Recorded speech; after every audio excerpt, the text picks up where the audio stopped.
Welcome to the Clear Admit MBA Admissions Podcast. I'm Graham Richmond, and this is your wiretaps for Monday, January 17th, 2021.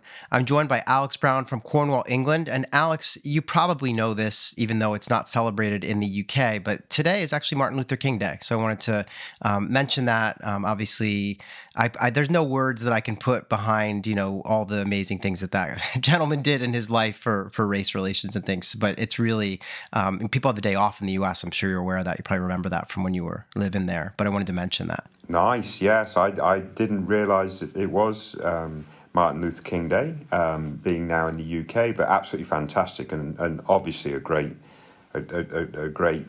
person to remember. Yeah. Yeah, totally. So how are things going otherwise? Like, where are we now? I mean, are all the deadlines passed for round two, or are there still some stragglers this week? Sloan. You've got to love it. They're the smartest of the top programs because they wait a week until after all the mad rush, and then they have their round two deadline. So, yeah. I mean, year on year, this is so predictable. And yeah, kudos to Sloan for holding out for a couple of weeks after January 1st, sort of after the New Year break, for their round two deadline, because I've got to imagine that yields them a few more applicants. Yeah, I have to ask Donna this next time. We had her on the podcast. I did a Q&A with her, but I forgot to ask her, like, why do you guys camp out a little bit after? And, I don't know, maybe she would have said, well, we don't like typos and essays, and we know that if people have that extra time, they'll send us more polished work. But I think, it probably is something to do with the fact that they just don't want to be in the flood of all the other deadlines, and it must help. Yeah. I mean, it's got to. Yeah. Yeah. It cannot hurt. Yeah. People are not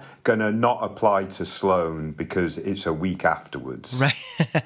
Right. That's just can't hurt. Yeah. So I have a question for you, Alex. I'm going to pretend that I'm an applicant, and I've just submitted apps to, Harvard and Wharton and a whole bunch of other schools during this blitzkrieg of rounds that we just went through. And so I have one question for you. When do I get my interview invite? Because I'm really impatient now because I just submitted, and when's it going to show up? It's difficult, isn't it? Schools operate in very different sort of processes. So, I mean, I imagine if you applied to Tuck or Kellogg for sure, you better hope to get that interview invite very quickly. Because, I mean, for instance, Kellogg, their goal is always to try to interview everybody. Right. What you don't want to do is get that sort of deferred option interview. I forget what they call it now. A waiver, yeah. Yeah, the interview waiver, because that's the kiss of death. Yeah. So there are a couple of schools that you expect early. I mean, Yale, notorious for sort of taking a quick cut at their pool and getting some quick invites out early too. So I imagine we'll see a little bit of that action. But other than that, it's going to be 2, 3, or 4 weeks, depending on which program, before the bulk of the interview invites will start shifting out. And so I guess I lied because I do want to ask one follow-up question around this, and that is, what can I do to grease the wheels now that, I know my app's in, but can I make a few phone calls or get some people to, make sure I get that interview invite? Or what should I be doing with my time? Yeah, if you do that, you won't get the invite. So sit on your hands and, if you need a distraction, read a great novel. Yeah. But it's out of your hands now. And, I mean, there are a couple of possibilities, right? I mean, if you're planning to retake a test over the next several weeks and you do that and you can get that score in before the interview invites are about to come out, make sure you get that score in. We advise folks to do that type of stuff. Yeah. Don't be, I mean, wait to hear from the school rather than bug the school about when the invites are coming. And, you can go to Livewire and so on and so forth, do some searches to get a really good sense of when these interview invites are going to come out. And some schools will publish that date. Yeah. Anyway, typically Harvard's one of the earliest sort of big schools out the gate with their sort of interview invite day, as it were, in terms of releasing them all on the same day. They're generally in front of Wharton and Booth and some other schools that do it that way. Yeah. But I'm not sure if Harvard's yet announced what date that is. No, I don't think so. Yeah, typically they will announce it through their admissions blog. Yeah. And we'll keep everyone posted on that stuff here. I will say next week I'll try to come with an idea for a book and a show that people should watch if they're really getting antsy. Because it's true that if you don't need to improve your file by retaking a test or something, you just need to sit on your hands. And sometimes it's good to be distracted. Yeah, I got the show recommendation, Graham. Already, all right. Yes, yeah. Emily in Paris. Oh, I have. It's funny. A friend of mine has been working on the filming of that production for Netflix, but I haven't seen it. And I know they're in the second season now or something. So, yeah, I should watch it. It is. I mean, I hate to say it because I kind of like this kind of stuff. You might find it a little lightweight, but the reason why I suggested it is obviously you're in Paris, so right? You could Yes. give us a good review on whether you think it's really realistic. But yeah, it's kind of a bit of fun, but it's a nice distraction, right? Okay. All right. Noted. I'll come with a book next week. Over on the website for Clear Admit, we've been running again a lot of content. So we publish some Real Humans pieces where we sit down with current first-year MBA students at schools and really pick their brains about how they ended up in the program they're in and what it's like. So we sat down with students from Vanderbilt Owen, from UT Austin McCombs, and also Boston College's Carroll School of Management. So 3 of those ran. And then you're going to love this, Alex. We did another employment report breakdown, this time for Kellogg. And I know we've been for many weeks now, it feels like, going through these. And so, Kellogg, I broke out the regional placement stats as well as the industry placement stats. The main top line number is obviously $150,000 average salary with a $30,000 average signing bonus for those who got signing bonuses. But in terms of the placement, they did 37% of their class went off into consulting, 26% into tech, 15% in financial services, 8% CPG, and then 6% healthcare. So any thoughts on those numbers in terms of the industries? What did you say for healthcare, Graham? 6%. Yeah, that's decent. Yeah. I mean, it's really interesting because we're in the process of rolling out some content related to which are the best schools for which industries and which geographies and stuff. So I'm really excited for when we actually release that data. Yeah. But yeah, I mean, these numbers from Kellogg don't surprise me at all. 37% consulting. We know Kellogg is a consulting powerhouse. Yeah. And tech, we know that Kellogg has a strong focus on tech relative to financial services and so forth, despite the fact that Kellogg has an outstanding finance department. So it's really super interesting. This 150 average starting salary, I'm getting a little cynical here, Graham. Every time you tell me a school is a 150 average starting salary, that can't quite be true, but it seems like a few schools have plucked, like they focused on that number. So that's quite interesting. I'd be quite interested in the geographic diversity because I think what's super interesting and what we're going to reveal with our data maybe in the next month or two whenever we get this project complete is you take a program like Kellogg and a program like Booth, which are both geographically in pretty similar region of the country. Very similar. Yeah. But geographically, I mean, Kellogg sends a significantly higher proportion of candidates to the West Coast, whereas Booth sends a higher proportion of candidates to the East Coast, if I remember correctly. Yeah. And so on and so forth. So yeah, super interesting stuff. Yeah, I'm excited about that project, which we're, we'll just ask everyone to keep it on the down low because no one knows about this. But yeah, we've been, Alex and I are convinced that all these top schools are fantastic, right? But they're all different and they're all good at different things. And depending on your goals, like you really might need to flip the script and not get so married to like what U.S. News says about the ranking, right? So, but yeah, getting into the Kellogg stuff, you are correct. They placed 30% of their graduating class on the West Coast, which is really impressive considering they're not on the West Coast as a school. They then had 28% land in the Midwest, obviously a lot of those in the Chicago area, probably some Minneapolis and Detroit as well. And then in the Northeast, they've got 15%. Southwest 9%, Mid-Atlantic 5%, and then South 4%. So that was their geographic distribution, which, pretty broad. I mean, if you think of the West, Midwest, and Northeast as the biggest markets, they're spread across those. A little lighter on the Northeast than you might expect, I guess. But again, they're sending a lot of people west now, and that's where there are a lot of jobs out there when it comes to tech. It's really related to the industries, right? So it's just interesting. Yeah. Yeah, super interesting. So yeah, stay tuned. We're looking at a lot of interesting, a lot of good numbers and comparisons and year-over-year stuff. So yeah, just hang on. We'll get you more data as the months go on here. I did want to ask if people are still sifting through round one decisions and trying to make the call as to where to go. Please share your outcomes on DecisionWire. Alex and others on our team, Elliot, and even just members of the Clear Admit community will all happily chime in. So post, what happened? Where'd you get in? How much money did you get at different schools? And then everyone can kind of weigh in. And if you already know, you can also just share that and say, here's where I got in, here's where I'm going. And people will then congratulate you. Yeah. And you say, Graham, even just members of the Clear Admit community, but I have to say we've got one member who sort of, they went through the process last year, as far as I can tell, contributing to sort of undecided entries on DecisionWire over the last week or two.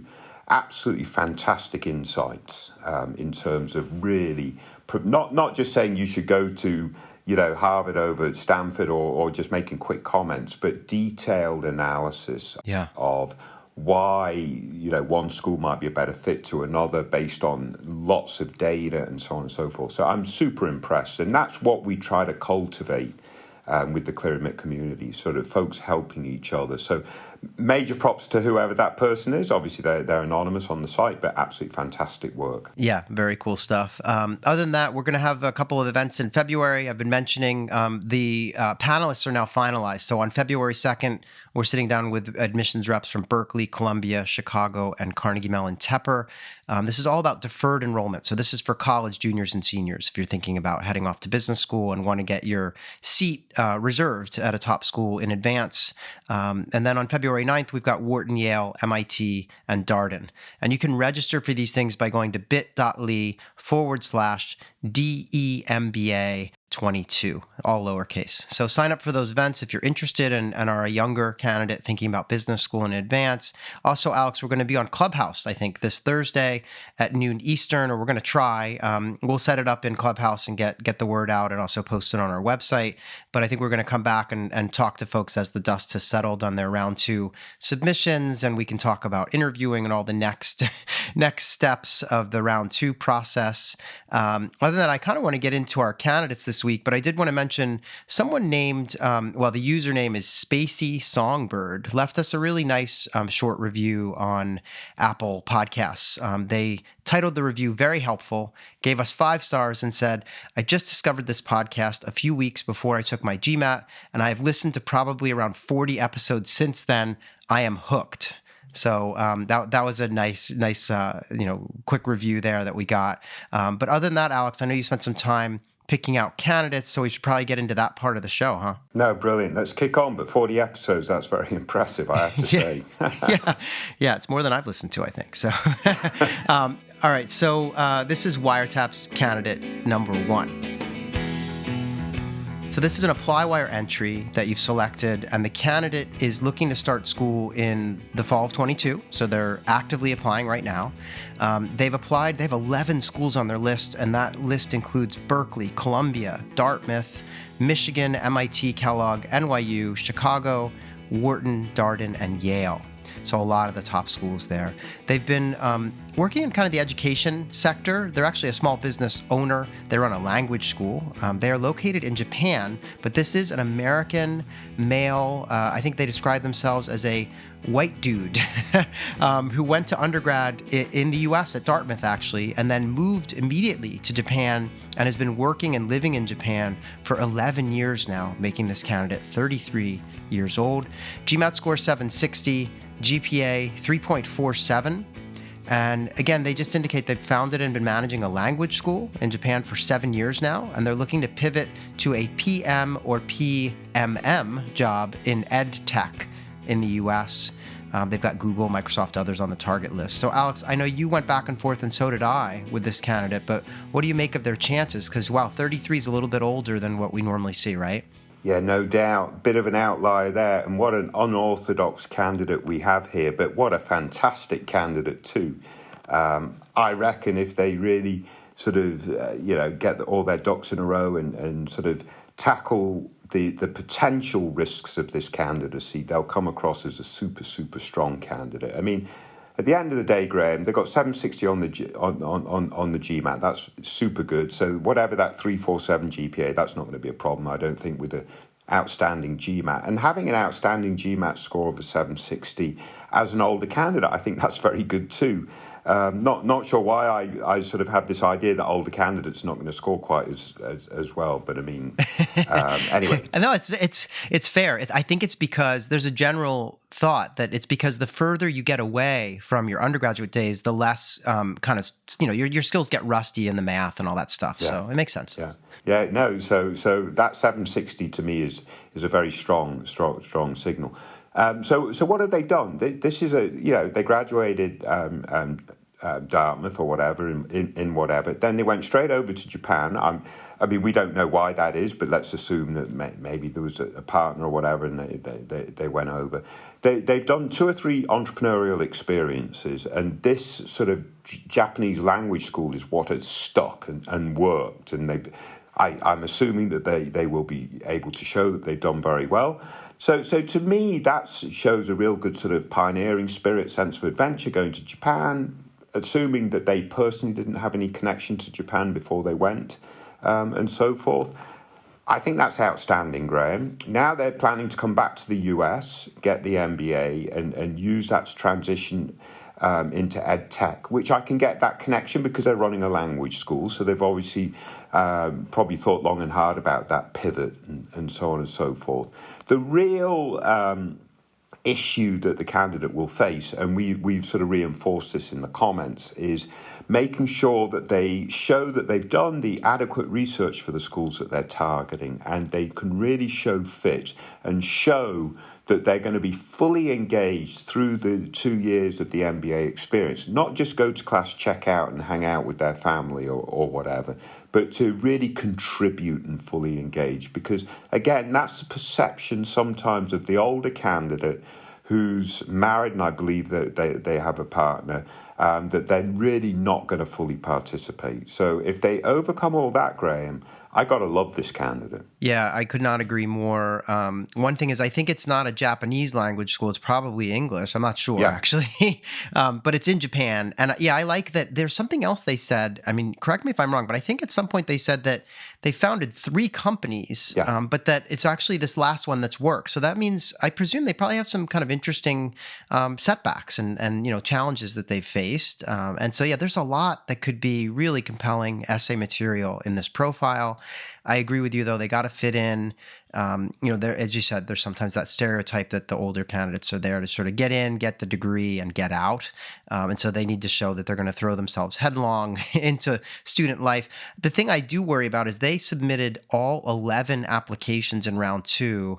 And hopefully they're just a superstar workhorse, and we're able to put in the amount of time into each of these applications that is, necessary, because that's about double the normal volume for someone in terms of how many schools they target. And so I'm hoping that they were able to really pour their heart and soul into each of these applications and customize, on a school by school basis and stuff. But we shall see. And I do want to wish them the best of luck because it is a really interesting background. Yeah. I mean, that is a risk, right? What you're talking about, because if you spread yourself too thin, obviously you can't put the requisite effort into each individual application. So on the one hand, you think, well, I'm applying to more schools, so therefore I should ultimately get more options. But on the other hand, if you dilute your effort, that might not actually be the case. Yeah. And again, it can be done, but we see on average people targeting more in the kind of, I don't know, 5 to 8 schools or something, 5, 6. It really depends on the candidate and how competitive they are. Obviously, when you see a candidate with a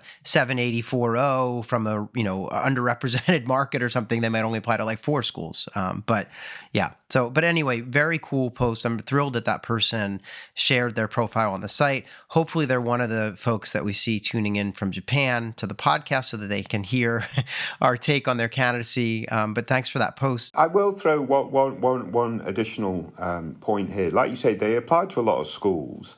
And it looks to me, Graham, that they've sort of looked at the M7 and they've looked at the top 16, Sure. like those 2 different tiers. Yeah. I would honestly think they've got to be, I'm not saying a slam dunk, but that top, those schools in that top 16 bracket, they're going to love this candidate. I think this candidate would really have to do a poor job on those applications not to get some options there. It's more in the M7 that did they really put the effort in to show that fit, to show that they really will fully engage. Yeah. But anyway, we shall see. Yeah, we'll see. Wishing them the best of luck, obviously. And thanks for picking them out. Very cool post. Let's move on and talk about Wiretap's candidate number 2. So this is another ApplyWire entry, and it comes from a candidate who is also in the midst of applying. This candidate actually told us that she is a 27-year-old female. She grew up in the Middle East, and she currently is in West Virginia, and she's applying to Berkeley, Duke, Harvard, Stanford, UCLA, and USC. She's been working in manufacturing in terms of her career to date. She wants to pivot into consulting. She's got Bain, BCG, and McKinsey on the list. No surprises there. GMAT score 710, GPA a 3.62, and she's got 3.6 years, very specific number there, but so a little more than 3.5 years of work experience. She also mentioned that she's an engineer, and she works, I guess, had been working at a top 10 petrochemical company in the U.S., and I believe that if I understand this correctly, she's currently in the midst of kind of a gap year, so taking a year off to pursue passion in advocacy. So she's doing some kind of political advocacy. Not sure where that's happening, if it's DC or somewhere else.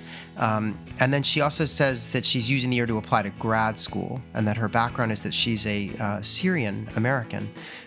So Alex, you had a lot of dialogue with her, but what do you make of this candidacy? Because there's a lot of kind of compelling factors, I think, and there are also a couple of, concerning points. So let's walk it through here. Yeah, I mean, I completely agree. And what are the compelling factors? I mean, this is chemical engineering.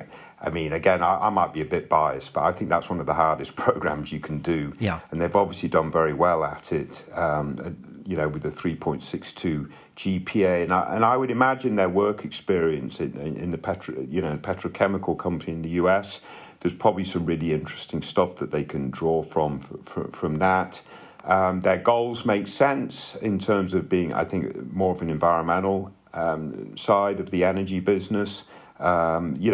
Consulting first and then long-term sustainability in the energy business. That all makes sense. And I love the advocacy stuff in as much as this is a Syrian American, and they're doing work to sort of further the cause, presumably for Syrian Americans in Washington, D.C., which is very noble and very important. I wish them the best of luck, having done a bit of lobbying myself. It's just like slamming your head against a brick wall full of money, because if you don't have the money, you just don't win in Washington. But anyway, that's my personal bias on that system over there. But anyway, to me, there's a lot to like here, because I do like the fact that she's doing this advocacy, because in life we should be passionate about something. She's obviously passionate about this stuff, and has sort of committed significant time to it. Now, you could argue, if she's taken a gap year to do this, then that shows something, maybe that's not ideal, and especially during that gap year, she's also using the time to target and apply to graduate school. So there could be a little bit of a pushback on that. It'll depend on how she sort of explains it all in her candidacy. But if she can overcome that little wrinkle, Graham, again, I got to like this candidate too. Yeah, it's an interesting situation in that I was kind of reading through all the comments, and I don't know that she actually discloses like what type of political advocacy it is, but she does say that it's a passion project. So I don't think it's related to her work, and you might be right; it might be related to her background or something. But I think someone who, I mean, it sounds like grew up in the Middle East. Immigrated to the U.S., has been working in the U.S., and obviously, as you say, very tough undergraduate major. She just must have a really interesting point of view and a lot of interesting, kind of stories to share. With the gap year, I don't mind. Obviously we're in this process with COVID where a lot of people have kind of been rethinking their careers. What they keep referring to the Great Resignation. This wave of people kind of moving on from a job and doing something different. So I like that she's sort of taken a year to pursue this passion project, as she calls it. And yeah, I think it adds a lot of color to her candidacy. The only thing that I would, and I presume she's not going to do this, but the thing that I would be wary of is I would never tell anyone that I also thought it'd be good to take that year so that I could apply to graduate school. Or I certainly wouldn't tell anyone in an admissions office that. And the reason is that, that other people who are applying are working full time, some of them working like 70 hours a week in a, high pressure startup or investment banking kind of environment. And they're managing to get the apps in and study for the tests and do it all. And so you never want to say, yeah, I took the year off to kind of apply for school, right? So I think as long as she's saying, oh, I took the year off because I'm really passionate about this advocacy work and that's what I've been up to. And, now I'm going to go to business school and I want to pivot my career and, needed some time to reflect on that. And that's how I've arrived, at this sort of decision. That could all be fine. I did have a question for you though, Alex. What do you make of the 710 on the GMAT? Because if you look at her list of target schools, which I'll remind our listeners includes Berkeley and Duke and Harvard and Stanford, as well as UCLA and USC, I believe that GMAT average, the average GMAT at those schools, I think almost all of them is going to be north of that. So are you worried about that at all? I'm not that worried, quite honestly, Graham. Chemical engineer undergrad with a 362. 710 is decent anyway. It is below the median, I get that, but I don't think we can question if she's smart enough to thrive in the curriculum. I think she'll overcome that hurdle. Yeah. Does the 710 allow her to stand out? We know it doesn't. Yeah. But I do think it puts her in the game, which is the key thing. But I was going to ask you, though, Graham, about her choice of programs. I found that a little, I'm not saying interesting, but yeah. What did you make of the choice of Haas, Fuqua, obviously Harvard and Stanford, and then Anderson and Marshall? Yeah, it's interesting only because ordinarily, if I were to look at this list of, where she's applied and, I would say, oh, this is someone who wants to work maybe in tech in California. And yet, we know she wants to get into consulting and then, kind of sustainable, sustainable energy or not sustainable energy, but sustainability as it applies to the petrochemical industry in terms of, plastics and things. So, this wouldn't have been the list that I would have come up with, but maybe there's some personal reasons for wanting to be, let's say on the West Coast, because she has a handful of West Coast schools. Yeah. I'm not sure. Yeah, it's an interesting, look, most of these schools place a ton of people into consulting. When you're talking about any top 16 US MBA program, you can get into consulting. But yeah, this isn't the list that I would have necessarily come up with. And I also, if you think about, petrochemical and just, sort of the energy sector, I sort of wonder, this isn't necessarily the list of schools that have big networks in that domain either, right? So, yeah, it is interesting. But she's applied, so I wasn't going to go there. Yeah. It's a bit of a puzzle to me. It's West Coast plus Duke, Fuqua, which I just thought was a bit odd. And HBS. Well, yeah, and HBS. But we know, Graham, because we've looked at the math, that HBS sends more people to the West Coast than any other top business school. In terms of raw volume of people, yeah. Correct. Yeah.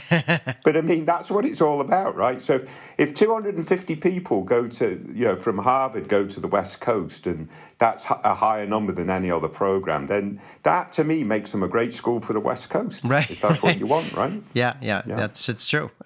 So yeah, very interesting. Yeah, that these numbers that we've been looking at are fascinating. So, all right, let's move on though. I do want to wish her best of luck. Obviously she's got those apps in. Please keep us posted. You can always, email Alex and I, and this goes to anyone listening, just by emailing info@clearadmit.com. Use the subject line wiretaps, and we'll try to get you a response. We'd love to hear from you. So right away. All right, here we go. So we'll get into our final candidate. So this is wiretaps candidate number 3. So this is a decision wire entry, as we've been doing the last few weeks. We love to help people solve their dilemmas. And this is a candidate who doesn't know where to go. They applied to Chicago, Cornell, NYU, Wharton, and Yale. They're going to be starting next fall, and they got into Chicago, where they have a $50,000 scholarship. They also got into Cornell, where they've got an $80,000 scholarship. They got into NYU Stern with no money, and they've actually asked the school, and they're not budging, so it's $0 there. And then over at Yale SOM, they were also accepted with a $75,000 scholarship. The only school they were not admitted to, it looks like, is Wharton. They want to get into investment banking after business school, and they're targeting companies like Bank of America, Barclays, Citibank, Credit Suisse, Goldman, JP Morgan, all the usual, suspects. This candidate also wants to eventually get into private equity. They have a GRE score of 330, and their GPA was 3.4. The candidate is located in West Africa, and they're currently a commercial banker, and they want to get into, as I said, iBanking, but they really would love to do private equity, as I said, and they would, I guess it sounds like they don't have a preference for a location in terms of like a big city or a smaller setting, and they would love to stay in the U.S. for the foreseeable future. So they're talking to all the schools and trying to get even more funding, but as it now stands, Alex, I want to put the question to you.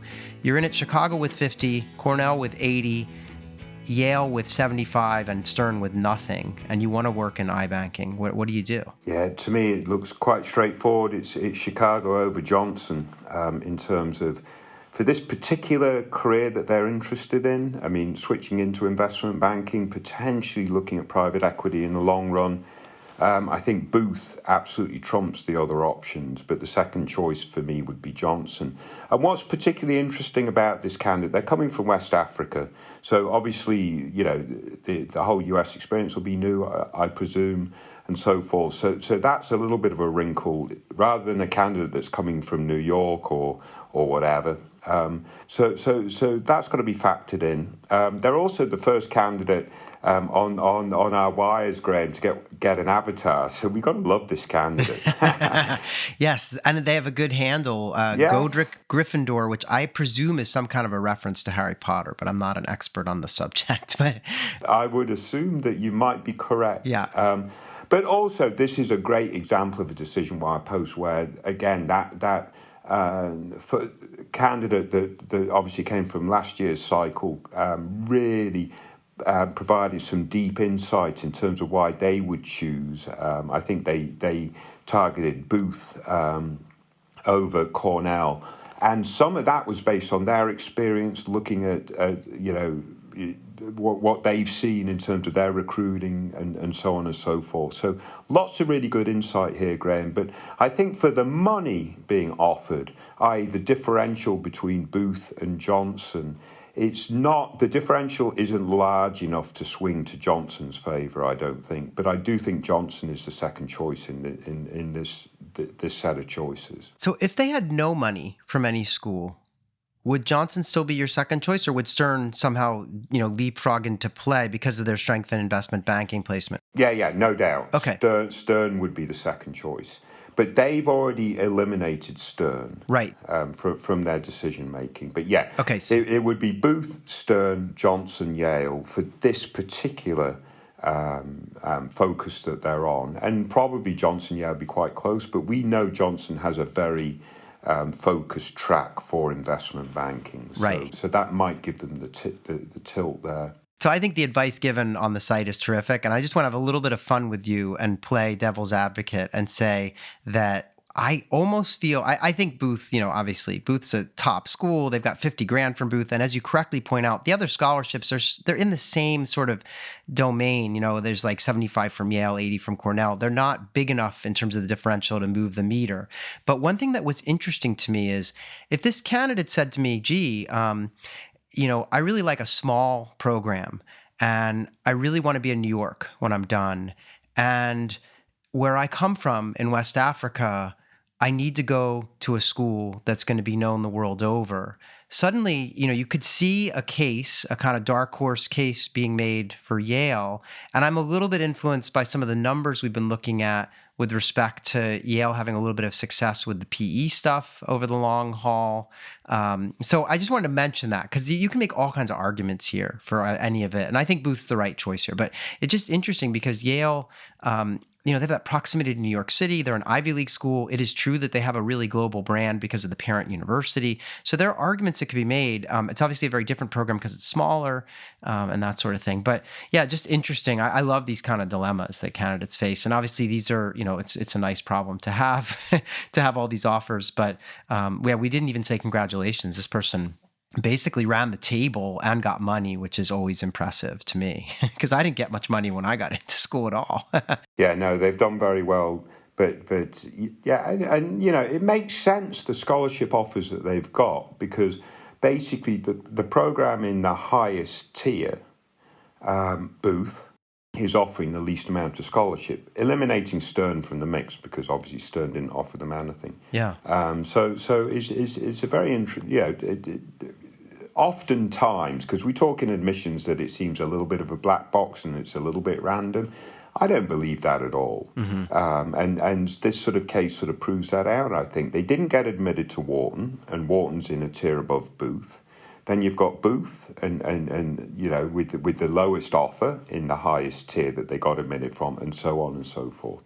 But it does look to me that Booth is the choice here. Yeah, and then that only just begs the question as to I wonder why Stern didn't offer any aid. It's interesting. Yeah. I mean, just because it doesn't really fit. It's sort of which one of these doesn't belong with the others, and maybe they have a different budget for financial aid, or that it does vary quite a bit from school to school. So who knows? But yeah, lots of great conversation on the website. If you read this post and go on the website, you'll see that there was some really great, as you said, interaction from a number of folks on our site in the community, chipping in to offer their 2 cents, which I love to see. Yeah, Alex, thanks so much for picking these out. I guess we're just about out of time, and we've run through all the candidates. But this has been, as always, a lot of fun and some good sort of general admissions advice imparted about older candidates or gap years or just deciding where to attend for different industries and stuff. So lots of fun. very good. Best of luck, everyone. Stay safe.